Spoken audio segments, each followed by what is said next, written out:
अजी आ गया जी आ गया। आप लोग के गली मोहल्ला में खासकर भौजी लोगन के डिमांड पर फगुआ सीजन सब्जी वाला आप लोग के प्यारा दुलारा देवर अमित आशिक अपना चलता फिरता दुकान ठेला लेके आ गया। आइए भौजी लोग आइए। देखिए मूली कितना लंबा लंबा है। गाग भड़का मिकी बे आय माय देखी है देखी ई छौड़ा साल भर से नजर नहीं नहीं लोहल जैसे होली अइलो कि अपन ठेला लेके आ गेलो। अहे कौची रखो है? अरे कौची रखते मुरैया गजड़वा बैंगनवा यही सब रखो है और कौची। अहे यही सब चलबे करो इस सीजनवा में तो और कौची रखते। अजी आइए भौजी लोग, नईकी भौजी, पुरनकी भौजी, नचकी भौजी, लमकी भौजी, जल्दी आइए। रास्ता का माल सस्ता में लीजिए नहीं तो बिक जाएगा। ए अमित दा गोरकी भौजी को बोला इन सामने खड़ा हो। अपने नहीं थे बे अकबा काहे तो बहुत ज्यादा। अजी काहे ले हल्ला कर रहल हो? कौची कौची हको? अल्लाह ला भौजी तू एकदम ने ई नहीं जाना लो जी मुरैया गजड़वा बैगना सब तो है ये अबरी की खोजो। कदुआ उदुआ कहाँ हको? अल्लाह ला भौजी कदुआ का सीजन है अभी फागुन है गर्मी चढ़ खीरा खा खीरा है ये देखो। अजी गजड़वा कैसे है जी? आई जी गजड़वा कहाँ से लाऊ हो इतना लंबा लंबा? अल्लाह ला भौजी हमरा नहीं जानो, हमारे वहाँ कश्मीर तक लिंक है, हल्का में लो हमरा भौजी। आय माय मुरैयो तो लंबे लंबे हो जी। अब बैंगना लगो है कि सुइया दे दे के बड़ा कर ले थी। अजी नहीं भौजी हमारे घर बारी में फरो है। अजी भौजी स्पेशल है सुन लो ने तोनी सब एकर महत्व नहीं समझबो। अच्छा छोड़ा नहीं दे हो कैसे ई बतावा। कैसे दे एरम कोई कहे ला बात है भौजी तो कैसे चाहो ये न बताओ।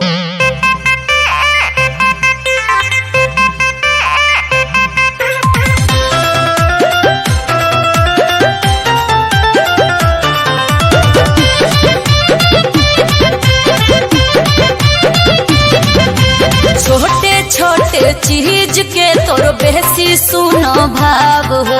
लहला का गजहड़ावा पर जागल हमर ताब हो।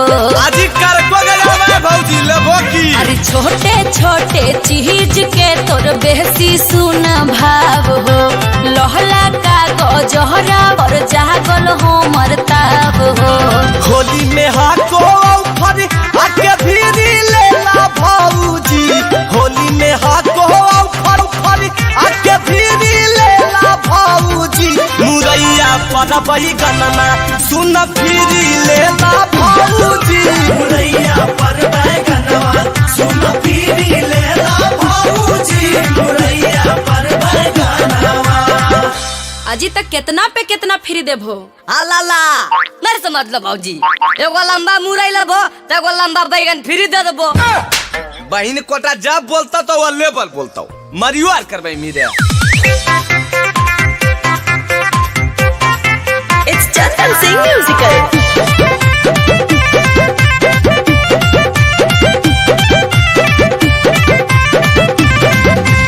होलिया के मजा भरपूर तोरा मिला तो करा हो ताराई खुशी से मन खिला तो। जा जी हम नहीं लेबो। चहल जा तू यही जा से कर हो नहीं डरामा। बहड़ा का तू बेचे चल हो पेन के पैजामा। पैसा नहीं हा कोटा बिहारी लेला भौजी, पैसा नहीं हा कोटा बिहारी लेला भौजी। मुरैया पर बही गनमा सुन फिरी लेला भौजी, मुरैया पर बही गनमा सुन फिरी लेला भौजी, मुरैया पर बही गनमा। अजी तोहरा बोललियो ने कि हम नहीं लेबो। अजी ले लो ना भौजी हमनियो के बाल बच्चा है पेट के सवाल है समझो।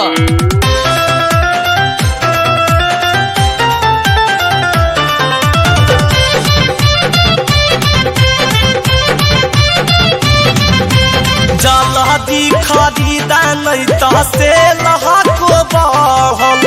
होलिया में एकर भौजी दाम हको चढ़ल। जहाँ बेचना हो को बेचा। सोना के भाव जैसन हको तोहर रेट जी। बिही की रोसहन का रखाली हमर गेट जी। साथे साथे मिर्ची कश्मीरी लेला भौजी, साथे साथे मिर्ची बैगनमा सुन फिरी लेला भौजी मुरैया पर बैगनमा सुन फिरी लेला भौजी मुरैया पर बैगनमा। ए अमित दा ये भौजी लोग नहीं लेता हो। अरे नहीं कैसे लेते रे रुकी न तो। ए भौजी तोरा लगे एगो नया ऑफर को अजी अब की है जी? मुरैया एगो लबो ने ओरा पर बैगनमा गजड़बा खीरबा सब फ्री को करका ललका गजड़बा सब। अजी तब तो लेबे करबो।